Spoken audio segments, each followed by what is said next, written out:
Good Shabbos again to wherever you may be watching us this evening. As Passover falls in the middle of a modern-day plague, a pandemic of biblical proportions, some people are asking, how can I bother with Passover? I have too many other things to worry about. I cannot possibly plan a Seder. When I went to the grocery earlier this week, a woman even said to me, Rabbi, who needs Passover right now? I'm just trying to get the basics for my home. This year, Passover can seem like an undue burden, especially as many aspects of our Passover story and rituals do seem almost cruelly ironic. As writer Alana Newhouse points out, the story involves miraculous plagues that saved us. Today, we pray for the end of one. There's the commandment to clean our homes of all non-Passover food, which we just spent countless hours and dollars hoarding. Then there's the real heartbreaker. The Seder is when we traditionally gather with family, friends, and even strangers. Let all who are hungry come and eat, we say. These days, many of us can't even be in the same house as our own parents or children, and we don't come within 6 feet of strangers. Someone sent me this earlier this week that read, the fifth question, Passover 2020. How are we going to let Eliyahu Hanavi into our houses if he's been to everyone else's house? So we may be tempted to blow up Passover this year, to set it aside. We have too much to worry about. How can we find any meaning in the Exodus story? And we cannot even be with all the people we normally do Seder with. So why do it at all? My friends, for years you may have heard me or one of your Beth Yeshurun rabbis talk about seeing ourselves in the Passover story, reminding you that we tell the same Exodus story every single year so we can find our own personal liberations in our collective story of freedom, to see ourselves as if we were also leaving Egypt. Because the Haggadah's purpose, the whole reason we do a Seder, is not just to present the history of our ancestors leaving Egypt. Rather, it's an incredible how-to guide to finding our own personal liberation in the narrative of that timeless story. When in America has our freedom ever been so constrained? Never. The word Egypt is translated as Mitzrayim, which means confined places. This is our experience this year. We are at the moment in the confined and narrowed space of Mitzrayim. A majority of us have never felt this way, forced to stay at home, to shelter in place, to not go where we want to go. We as modern-day American Jews have never felt so confined. We have never needed liberation like we need it today. Like our ancestors, we are awaiting our Moses, and we're asking, when will this all end? When can we leave our Egypts? When will God part our sea? When will we safely be on our way to our promised land? On this Passover, we can identify with the fear our ancestors felt, and we too are looking for salvation as a world community, as a Jewish people, as individuals. We're all feeling it. Not some of us, all of us. I'm sure like me, you too have been thinking a lot about August and September of 2017, those days and weeks after Hurricane Harvey. A friend in another city asked me the other day, Brian, which time do you think was worse, then or now?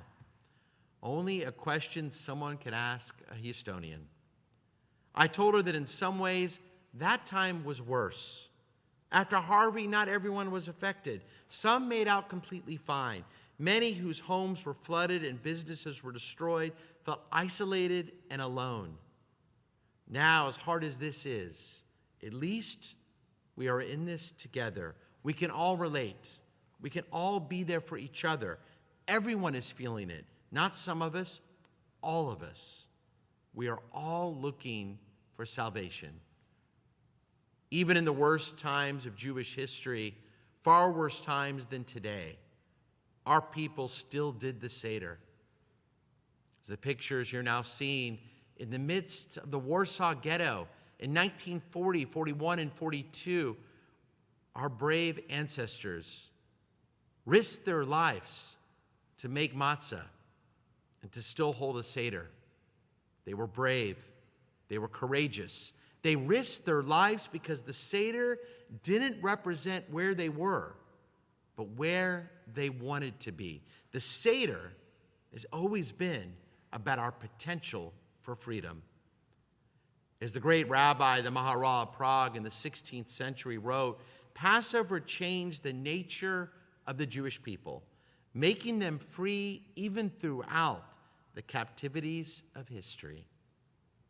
We could have a Seder this year that is far more similar to the experience our ancestors had in Egypt and in other difficult times. There has never been a more perfect opportunity for us as American Jews to truly feel the power of the Passover story. This could be the most meaningful Passover we ever have. For the first time, so many of us can literally plug into the anxiety and uncertainty that our ancestors felt in Egypt as they placed the blood on their doorposts, as we desperately await our own personal liberations. I believe that mitzvah, feeling that we were personally redeemed from the land of Egypt, can transform many of us so we can be more in touch with ourselves and our own personal challenges. We are told in the Haggadah, Bechol dor vador chayav adam lirot. Every generation has to come out of Mitzrayim, its enslavement. Every generation has to see itself as coming out themselves, like the generation that left Egypt. We now have the opportunity to really think about what keeps us enslaved. Before you had ever heard of a coronavirus, what were the parts of your life that normally kept you enslaved? Back in those ordinary times, were you enslaved to your office, to your career ambitions, to your ever-present smartphone? In normal times, were you enslaved to your self-doubts, to previous mistakes, to past regrets? In routine times, were you enslaved to Netflix, to social media, to watching sports that continuously kept you away from your loved ones? Now is the time to reflect on your own personal enslavements. We have the time to do so much time. And yes, it's easy to complain that we now have so much time on our hands, so much time to waste. But no time is wasted if we use it productively to better our lives for when this all ends. The Jewish way is to use this unprecedented global timeout to grow, to look inward, to honestly ask ourselves, how can I use this crisis to come out a better person? Can we take the time each day to reflect on our own behavior, our character, our flaws, on those we have needlessly hurt or neglected, on areas of ourselves we've always wanted to work on? Let us use this unusual time in our history to think about what it will be like to truly be free once we can safely leave our homes again. The great and unique power of the Passover story can help us do so. So when this pandemic is over, and it will eventually be over, we can return to our lives freer, healthier, and more alive than we have ever felt before. We can experience genuine freedom. That is what Passover is really all about. On Wednesday night at the Seder, we will sing Avadim Hayinu. We were slaves to Pharaoh in Egypt. Now we are free. Passover, especially now, is about building the inner character that one needs to truly be a free person. The cantor now leads us in just a few of those beautiful Passover melodies that we'll be celebrating with those in our immediate homes this Wednesday night and Thursday night, or perhaps on Zoom Seders with extended family members and friends. Let us now get in the focus and in the mindset of Pesach. The cantor now leads us. Avadim Hayinu. Avadim hayinu hayinu, ata b'nei chorin b'nei chorin.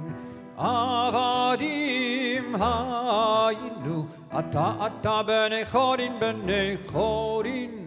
Avadim hayinu, ata b'nei chorin b'nei chorin. Avadim hayinu hayinu, ata b'nei chorin b'nei chorin. Avadim hayinu, ata b'nei chorin b'nei chorin. Avadim hayinu, ata b'nei chorin b'nei chorin. When Israel was in Egypt's land, let my people go. Oppressed so hard they could not stand, let my people go. Go down, Moses, way down in Egypt's land, tell old Pharaoh to let my people go. So Moses went to Egypt's land, let my people go. To make old Pharaoh understand, to let my people go. Thus spake the Lord, bold Moses said, let my people go. If not, I'll strike your firstborn dead. Let my people